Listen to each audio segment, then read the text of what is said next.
করিতেছি পরম করুণাময় দয়ালু আল্লাহর নামে। সুলাইমান আলাইহিস সালাতু ওয়াস সালামের সৎ উপদেশ।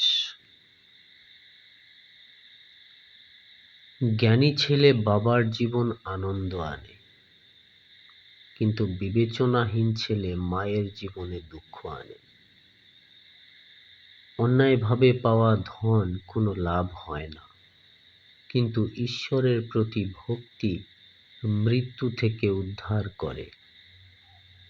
সদাপ্রভু তার ভক্তদের খিদেয় কষ্ট পেতে দেয় না, কিন্তু তিনি দুষ্টদের কামনা বাসনা পূর্ণ হতে দেন না।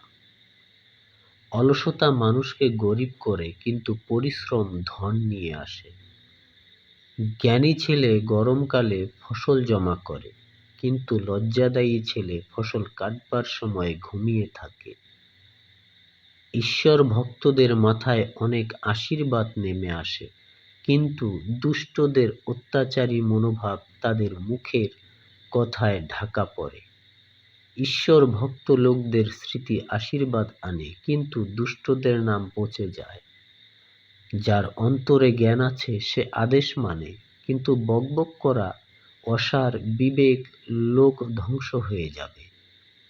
যে সততায় চলে সে নিশ্চিন্তে চলাফেরা করে, কিন্তু যে বাঁকা পথে চলে সে ধরা পড়বে। যে লোক চোখ টিপে ইশারা করে সে দুঃখ দেয়। বকবক করা অসার বিবেক লোক ধ্বংস হয়ে যাবে।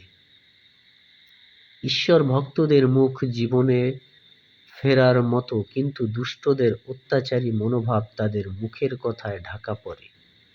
ঘৃণা ঝগড়া বিবাদ জাগিয়ে তোলে, কিন্তু ভালোবাসার সমস্ত অন্যায় ঢেকে রাখে।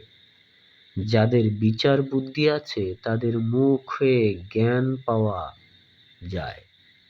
যাদের বিচার বুদ্ধি আছে তাদের মুখে জ্ঞান পাওয়া যায়, কিন্তু যাদের বুদ্ধি নেই তাদের পিঠের জন্য আছে লাঠি।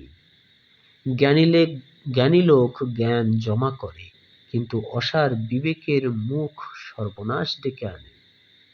ধনীর ধনী তাদের দেয়াল ঘেরা শহর, গরিবদের অভাবই হলো তাদের সর্বনাশ। ঈশ্বর ভক্তদের মজুরি হলো পরিপূর্ণ জীবন, কিন্তু দুষ্টদের আয়ে পাপের বৃদ্ধি হয়। যে শাসন মানে সে জীবনের পথে চলে, কিন্তু যে সংশোধনের কথা অগ্রাহ্য করে সে বিপথে যায়। যে লোক তার মনের মধ্যে ঘৃণা গোপন করে রাখে সে মিথ্যে কথা বলে। যে লোক নিন্দা রটায় সে বিবেচনাহীন। বেশি কথার মধ্যে অন্যায় উপস্থিত থাকে, কিন্তু যে তার মুখ দমন রাখে সে বুদ্ধিমান। ঈশ্বর ভক্তদের জীব খাঁটি রূপার মতো, কিন্তু দুষ্টদের অন্তরের দাম কম। ঈশ্বর ভক্তদের মুখ অনেককে লালন পালন করে, কিন্তু বুদ্ধির অভাবে অসার বিবেক লোকেরা মারা পড়ে। সদাপ্রভু যাকে আশীর্বাদ করেন সেই ধনী, সেই আশীর্বাদে কোনো দুঃখ কষ্ট থাকে না। মন্দ কাজ করা বিবেচনাহীনের আনন্দ, কিন্তু বুদ্ধিমানের আনন্দের বিষয় হলো জ্ঞান। দুষ্ট লোকেরা যা ভয় করে তাই তাদের উপর ঘটবে, কিন্তু ঈশ্বর ভক্তদের ইচ্ছা পূরণ করা হবে। ঘূর্ণিঝড় বয়ে গেলে দুষ্ট আর থাকে না, কিন্তু যে ঈশ্বর ভক্ত সে চিরকাল অটল থাকে।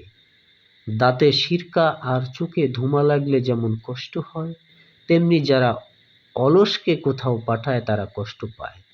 সদা প্রভুর প্রতি ভক্তিপূর্ণ ভয় আয়ু বাড়ায়, কিন্তু দুষ্টদের আয়ু কমিয়ে দেওয়া হবে। ঈশ্বর ভক্তদের আশায় আনন্দ আছে, কিন্তু দুষ্টদের আশায় ছাই পড়বে।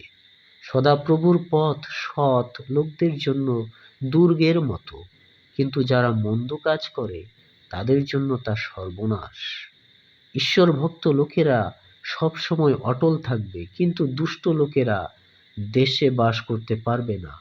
ঈশ্বর ভক্তদের মুখ থেকে জ্ঞানের কথা বের হয়, কিন্তু যে জিভ বাঁকা কথা বলে তা কেটে ফেলা হবে। ঈশ্বর ভক্তদের মুখ উপযুক্ত কথা বলতে জানে, কিন্তু দুষ্টদের মুখ কেবল বাঁকা কথাই বলে। বাইবেল হিতোপদেশ 10।